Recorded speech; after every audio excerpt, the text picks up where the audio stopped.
ભાવનગરમાં સામે આવેલા લઠ્ઠાકાંડને લઈ સમગ્ર ગુજરાતમાં રોષ અને રાજકીય ગરમાવો જોવા મળી રહ્યો છે। ત્યારે આ સમગ્ર મામલે દેવભૂમિ દ્વારકા જિલ્લા કોંગ્રેસ દ્વારા પણ વિરોધ નોંધાવવામાં આવ્યો।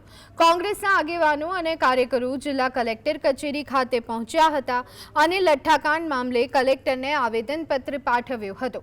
કોંગ્રેસે સમગ્ર લઠ્ઠાકાંડની નિષ્પક્ષ અને ઊંડાણપૂર્વક તપાસ કરવામાં આવે તેમજ ઘટનામાં જવાબદાર લોકો સામે કડકમાં કડક કાર્યવાહી કરવામાં આવે તેવી માંગ કરી હતી।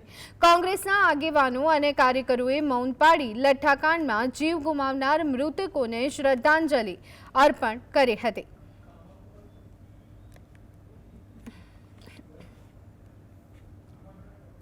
અત્યાર સુધીમાં ગુજરાતમાં જેટલો દારૂ અને ડ્રગ્સ પકડાયો એમાંથી એક પણ દારૂ કે ડ્રગ્સને મંગાવનાર મુખ્ય વ્યક્તિ 100 કરોડનો ડ્રગ્સ પકડાયા એવા સમાચાર આપણને મળે।